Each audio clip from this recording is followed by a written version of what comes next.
அஸ்ஸலாமு அலைக்கும் வரஹ்மத்துல்லாஹி வபரகாத்துஹு. கண்ணியமிக்க அல்லாவின் நல்லடியார்களே, ரத்து ஷம்ஸ் என்ற அதி அற்புத சம்பவம் பற்றி தெரியுமா? ஒருமுறை நம் கண்மணி நாயகம் ஸல்லல்லாஹு அலைஹி வஸல்லம் மன்னவர்களுக்கு அல்லாவின் புறத்திலிருந்து வஹி வந்து கொண்டிருந்தது. அப்பொழுது நம் கண்மணி நாயகம் அன்னவர்கள் ஹதரத் அலி ரதியல்லாஹு அன்ஹு அன்னவர்களுடைய மடியில் தலை வைத்து படுத்திருந்தார்கள். வஹி வரும் நேரமோ நீடித்துக் கொண்டே இருந்தது. அப்பொழுது அலி ரதியல்லாஹு அன்ஹு அன்னவர்கள் அசர் தொழுகையை தொழாமல் இருந்தார்கள். அசருடைய நேரம் கடந்து சூரியனும் மறைந்துவிட்டது. அதன் பின்னே வஹி வந்த நிலையும் முடிந்து கண்மணி நாயகம் அன்னவர்கள் விழித்துக் கொண்டார்கள். அப்பொழுது ஹதரத் அலி ரதியல்லாஹு அன்ஹு அன்னவர்கள் சொன்னார்கள், தான் அசர் தொழுகை தொழவில்லை என்று.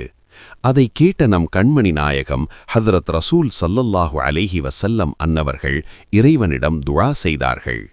அல்லாவே, அலி உமது தூதருக்காக சேவை செய்து கொண்டிருந்தார், அவருக்காக சூரியனை திருப்பிவிடு. அதன் பின் சூரியன் மீண்டும் மேலே வந்தது. ஹதரத் அலி ரதியல்லாஹு அன்ஹு அன்னவர்கள் அசர் தொழுகையை தொழுதார்கள். இந்த நிகழ்விற்கு ஆதாரமாக அமையும் ஹதீஸ் இதோ. ஹதரத் அஸ்மா பின்த் உமைஸ் ரதியல்லாஹு அன்ஹு அன்னவர்கள் கூறினார்கள், ஒரு நாள் நபி ஸல்லல்லாஹு அலைஹி வஸல்லம் அன்னவர்களுக்கு வஹி வந்து கொண்டிருந்தது. அப்பொழுது ஹதரத் நபி அன்னவர்களின் தலை ஹதரத் அலி ரதியல்லாஹு அன்ஹு அன்னவர்களின் மடியில் இருந்தது.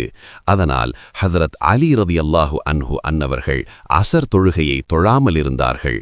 சூரியன் மறைந்துவிட்டது. பின்னர் ஹதரத் நபி ஸல்லல்லாஹு அலைஹி வஸல்லம் அன்னவர்கள் கூறினார்கள், அல்லாவே, அலி உமது கட்டளைக்கும் உமது தூதரின் கட்டளைக்கும் கீழ்ப்படிந்திருந்தார், ஆகவே அவருக்காக சூரியனை திருப்பிவிடு. ஹதரத் அஸ்மா ரதியல்லாஹு அன்ஹு அன்னவர்கள் கூறினார்கள், நான் சூரியன் மறைந்ததை பார்த்தேன், அதன் பிறகு அது மீண்டும் எழுந்ததை பார்த்தேன் என்று. ஆதார நூல்கள்: முஸ்னத் அஹ்மத், அல் முஅஜம் அல் கபீர், அல் முஸ்தத்ரக் அலஸ் ஸஹீஹைன்.